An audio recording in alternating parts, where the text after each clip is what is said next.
welcome to my channel. And you're watching YouTuber Nalina. And I don't care if you subscribe or like, I want you to share. So, today's video, we're going to read a story. It's called The Little Girl at the Window.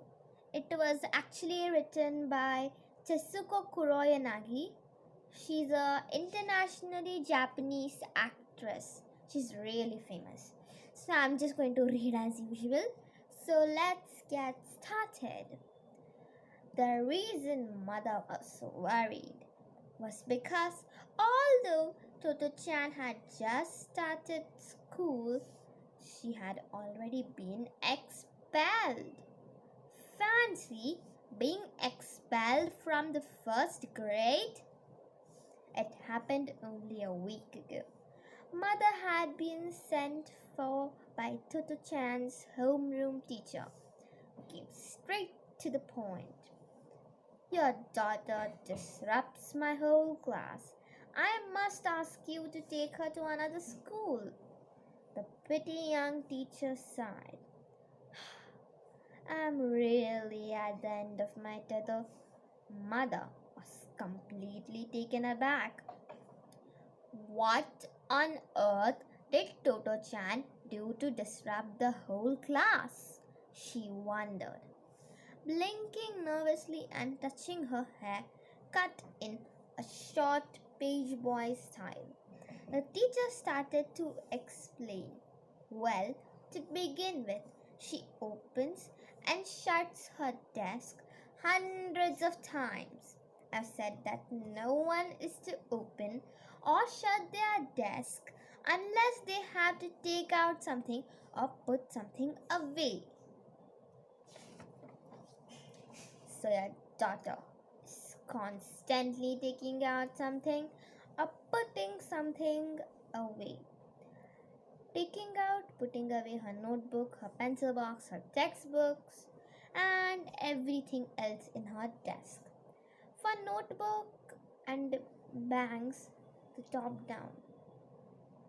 Then she opens her desk again, puts her head inside, gets out a pencil, quickly shuts the desk, and writes an E.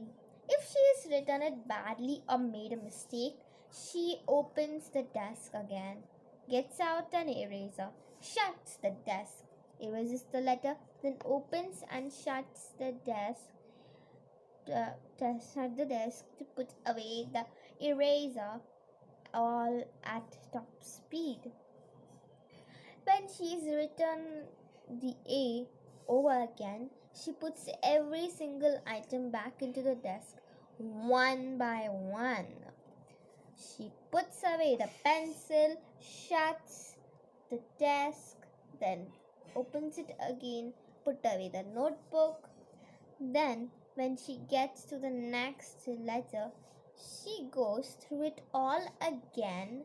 First the notebook, then the pencil, then the eraser, opening and shutting her desk every single time. It makes my head spin. And I can't scold her because she opens and shuts it each time for a reason. The teacher's long eyelashes fluttered even more as she were reliving this scene in her mind. It suddenly dawned on Mother why Toto-chan opened and shut her desk so often. She remembered how excited Toto-chan had been when she came home from her first day at school. She had said, "School's so wonderful. My desk at home has drawers you pull out, but the ones that school has is a top you lift up. It's like a box, and you can keep all sorts of things inside. It's super." Mother pictured her delightedly, opening and shutting the lid of this new desk, and Mother didn't think it was all that naughty either. Anyway, Toto-chan would probably stop doing it as soon as the novelty wore off. But all she said to the teacher was, "I'll speak to her about it." The teacher's voice rose in a pitch as she continued. "I wouldn't mind if that was all." Mother flinched as the teacher leaned forward. When she's not making a clatter with her desk, she's standing up all through this class. "Standing up? Where?" asked the mother, surprised. "At the window," the teacher replied crossly.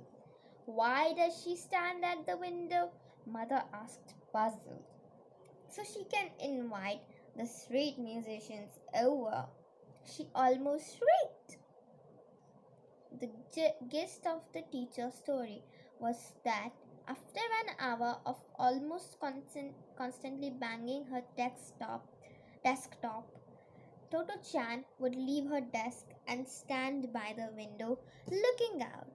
Then, just as the teacher was beginning to think that as long as she was quiet, she might just as well stay there, Toto-chan suddenly called out passing band of garishly dressed street musicians.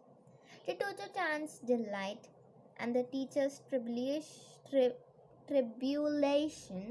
the classroom was on the ground floor looking onto the street.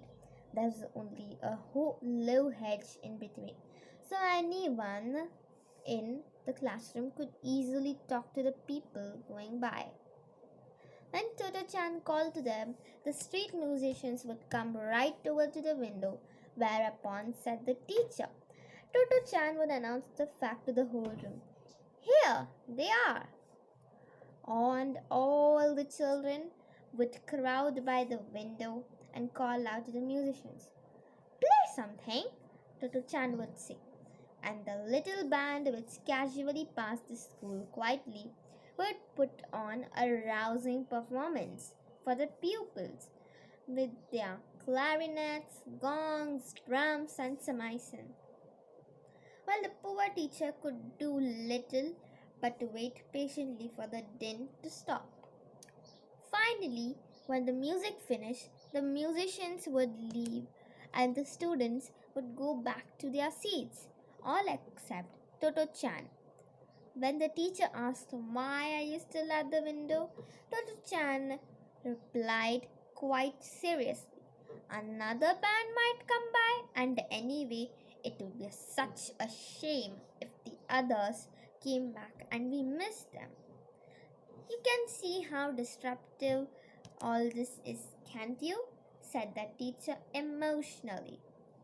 Mother was beginning to sympathize with her when she began again in an even shriller voice. And then besides, what else does she do? Asked Mother with a sinking feeling.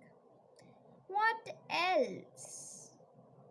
exclaimed the teacher. "If I could even count the things she does, I wouldn't be you to take her away." So, guys, what I was saying is, this was the part 2. Now we are ending here.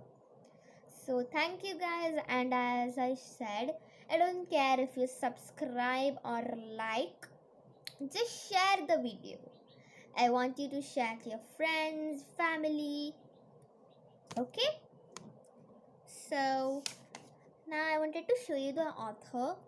Just a sec. I know my camera was not steady in the poem gym.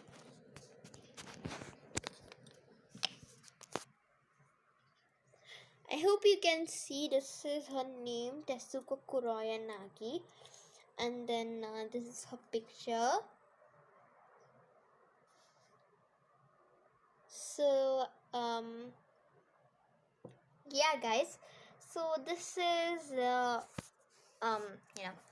the lady who has written the autobiography on herself. So, guys, stay tuned for part 2. Bye.